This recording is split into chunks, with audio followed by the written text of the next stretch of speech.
الله السميع العليم من الشيطان الرجيم من همزه ونفخه ونفثه قد أفلح المؤمنون الذين هم في صلاتهم خاشعون۔ یقیناً مومن فلاح پا گئے جو اپنی نمازوں میں خشوع اختیار کرنے والے ہیں۔ نماز پڑھنا میرے محترم بھائیوں، اس میں خشوع کو اختیار کرنا یہ بہت زیادہ ضروری ہے، کیونکہ اس پر اللہ تعالیٰ نے خوشخبری سنائی ہے کہ خشوع اختیار کرنے والے کامیاب مومن ہیں۔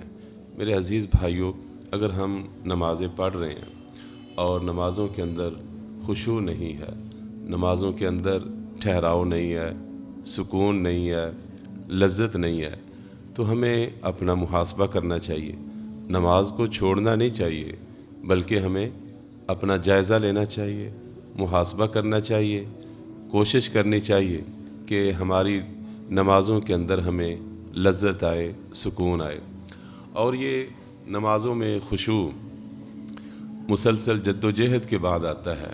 ایسا نہیں ہے کہ آج بندے نے نماز شروع کی ہے فوراً جناب اس کو نماز کے اندر لذت، نماز کے اندر اللہ کے ساتھ تعلق اور نماز کے اندر اس کا وہ سارا سلسلہ اللہ کے ساتھ جا ملے، ایسا نہیں ہوتا۔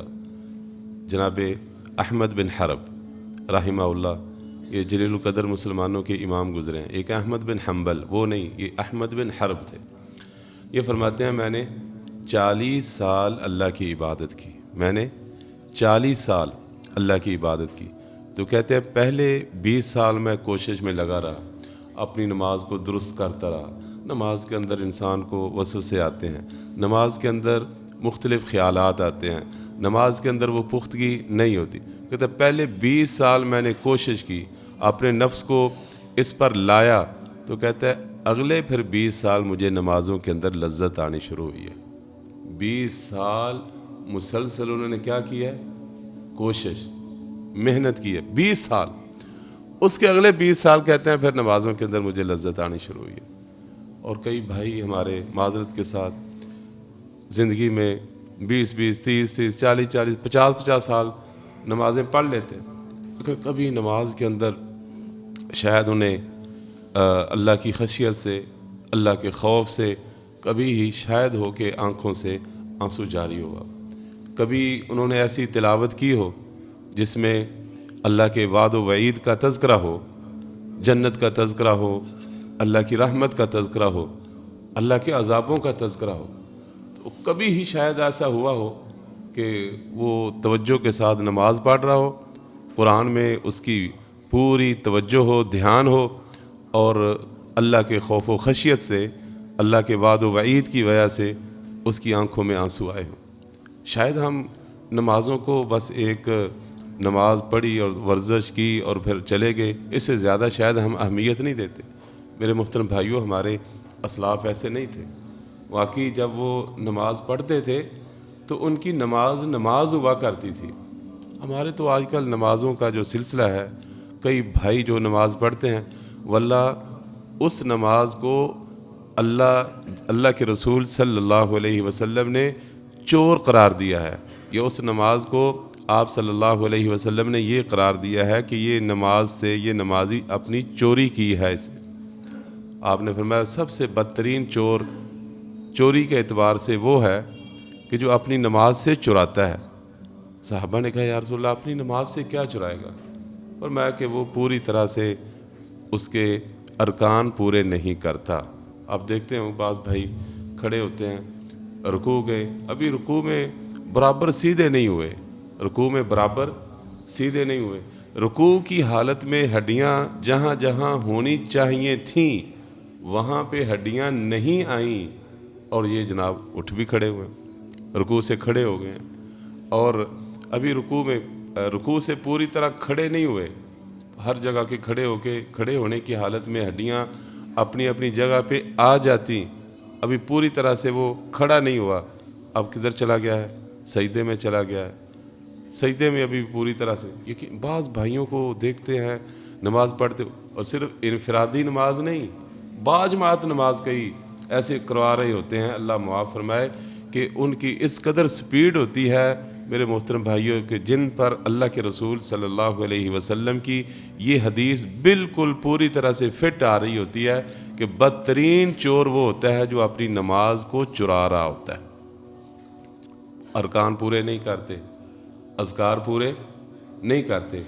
ایسی نماز کے متعلق اللہ کے رسول صلی اللہ علیہ وسلم نے فرمایا کہ ایسی نماز اس کے منہ پر مار دی جاتی ہے، ایسی نماز نماز ہی نہیں۔ یہ فتویٰ ہے محمد کریم صلی اللہ علیہ وسلم کا۔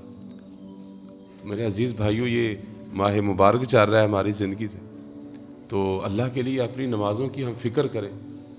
تنہائی میں نا ذرا میری بات دھیان سے، تنہائی میں گھر میں جب گھر میں ہوتے ہیں رات کے وقت صحیح یا دن میں 9 بجے 10 بجے جب اٹھتے ہو، بیدار ہوتے ہو دوبارہ آپ کام کاج کے لیے، اس وقت وضو شضو کر کے مصلی پہ بیٹھ کے ذرا اپنی نماز کا جائزہ لیں کہ واقعی ہمیں رمضان ہماری زندگی میں آیا ہے، ہماری نماز بھی درست ہوئی ہے کہ نہیں۔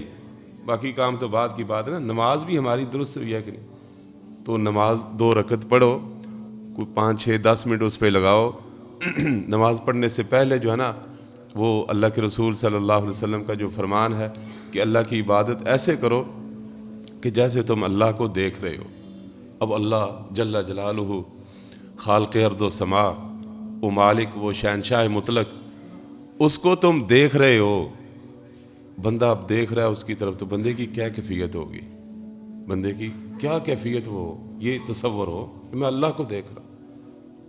تو اگر یہ آپ نے فرمایا یہ نہیں ہو سکتا تو کم از کم یہ تصور تو ہونا چاہیے نا کہ میرا رب مجھے دیکھ رہا ہے، میرا رب مجھے دیکھ رہا ہے۔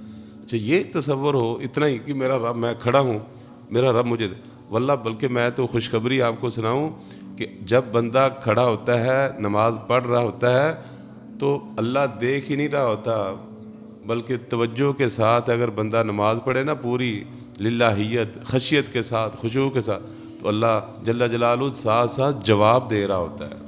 دیکھو میرا بندہ میری تعریف کر رہا ہے، الحمدللہ رب العالمین، میری تعریف کر رہا ہے، الرحمن الرحیم، میری ثنا کر رہا ہے، مالک یوم الدین، میری بزرگیاں بیان کر رہا ہے، ایاک نعبد و ایاک نستعین، مانگ رہا ہے، جو مانگے گا وہ بھی دوں گا، اور جو میری عبادت کر رہا ہے میں وہ بھی قبول کروں گا۔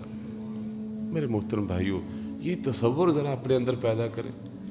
اتنے سال ہو گئے نماز پڑھتے ہوئے، کوئی اپنے اندر تبدیلی لائیں، پتہ چلے کہ واقعی مجھے اللہ کا قرب حاصل ہو گیا، پتہ چلے کہ میں نماز پڑھتا ہوں۔ نماز پڑھیں تو یقین کریں کہ بعض اسلاف جو ہیں ان کی سیرت کو پڑھنے سے پتہ چلا ہے کہ وہ جیسے ہی وضو کرتے تھے نا، وضو کے بعد جب وہ نماز کی تیاری نماز کی تیاری کرتے، وضو کرتے، ان کے چہرے کا رنگ جو ہے متغیر ہونا شروع ہو جاتا اللہ کے خوف اور ہیبت سے۔ اب میں اللہ جل جلالہ کے سامنے کھڑا ہونا ہے، اور ہمیں تو پرواہ ہی نہیں ہوتی۔ نماز سے پہلے بھی مذاق، نماز کے بعد بھی مذاق۔ کئی لوگوں کو بیماری، نماز سے پہلے موبائل، نماز کے بعد بھی فوراً جناب دیکھتے ہیں کوئی کال تو نہیں آ گئی، کوئی میسیج تو نہیں آ گیا۔ اللہ کے ساتھ شاید تعلق بنایا ہی نہیں ہم نے، بھول جایا کریں۔ میں آپ بھائیوں سے گزارش کروں گا کہ اگر جس کو ممکن ہو، جس کے لیے اپنی دکان پہ موبائل رکھ آیا کریں، موبائل چھوڑ دیا کریں، صرف پوری طرح دل کے حضور کے ساتھ جو ہے اللہ کے سامنے، دل کی حضور کے ساتھ، دل کی حاضری کے ساتھ اللہ کے سامنے کھڑا ہوا کریں۔ تو میرے عزیز بھائیوں، یہ خشوع جو ہے یہ نماز کے اندر مطلوب ہے، خشوع نماز کے اندر مطلوب ہے، مقصود ہے، یہ اصل ہے۔ جس طرح وہ میں آگے انشاءاللہ بیان کروں گا کہ وہ صحابی، ایسا خشوع مطلوب ہے کہ صحابی رسول صلی اللہ علیہ وسلم پہرے پر ہے، اللہ کے رسول صلی اللہ علیہ وسلم بھی سوئے ہوئے، باہر صحرا میں جہادی دستہ تھا، تو پہرے پر ہیں، تو کھڑے ہیں۔ انہوں نے کہا یار کھڑے ہونا ہی ہے نا، پہرا تو میں چلو نماز شروع کر دیتا ہوں۔ سورج شروع کر دی، دشمن کا ایک بندہ آیا، وہ اس نے تیر مارا، وہ جسم سے نکالا، نماز جاری رکھی۔ اللہ، یعنی گولی لگ گئی آسان لفظوں میں، تو نماز جاری رکھی۔ دوسرا تیر آیا، اس کو بھی نکالا اور نماز جاری رکھی۔ تیسرا تیر آیا، انہوں نے کہا کہ بس بھئی اب کام ختم ہو رہا ہے، لہذا میری ذمہ داری ہے۔ اب دیکھیں، کہتے ہیں اب میری چونکہ میں مسلمانوں کا ذمہ دار ہوں، میں پہرے پہ کھڑا ہوں، تو اس کو نکالا، جلدی جلدی نماز مکمل کی. اپنے ساتھی کو، 2 بندے تھے، اپنے ساتھی کو اٹھایا، کہا بھئی یہ مسئلہ. اس نے کہا اللہ آپ پہ رحم کرے، وہ پہلے ہی تیر پہ کیوں نہیں اٹھایا؟ پہلے ہی تیر پہ آپ نے مجھے متنبع کیوں نہیں کیا؟ نہیں یار اصل بات یہ تھی، میں ایک صورت میں نے شروع کی ہوئی تھی، اتنی لذت آ رہی تھی، میں نہیں چاہتا تھا کہ اس صورت کو مکمل کیے بغیر نماز کو ختم کروں. لیکن چونکہ مجھے ڈر بھی تھا، ذمہ داری تھی، وہ ذمہ داری کی وجہ سے میں یہ جلدی کر رہا، ورنہ میں تو اسی حالت، تیر آتے رہتے لگتے رہتے، پرواہ نہیں تھی. اسی حالت میں وہ شہید ہو جاتے ہیں. یہ لذتیں تھیں، یہ ان کی نماز ہوتی تھی. جائزہ تو لیا کریں تھوڑا سا، واللہ جائزہ لیا کریں. ہم نے جائزہ کیا لینا ہے؟ ہماری تو نمازیں ہی نہیں پوری. عزیز بھائیو، ہماری نمازیں ہی نہیں پوری، ہم نے نماز کے اندر خشوع خضوع کا کیا جائزہ لینا ہے؟ رمضان گزر رہے ہیں، زندگی گزر رہی ہے، بوڑھے ہو گئے ہیں، سفید بال آ گئے ہیں، لیکن ابھی تک میری نمازیں 5 وقت با جماعت پوری نہیں ہوئیں. کیا اللہ کو جا کے جواب دیں گے؟ تو یہ خشوع، نماز کے اندر توجہ، دھیان، پوری خوبصورتی کے ساتھ نماز پڑھنا، یہ مطلوب ہے. اور کوشش کریں اس رمضان میں کچھ نہ کچھ ہمیں حاصل ہو جائے. اللہ ہمیں توفیق عطا فرمائے.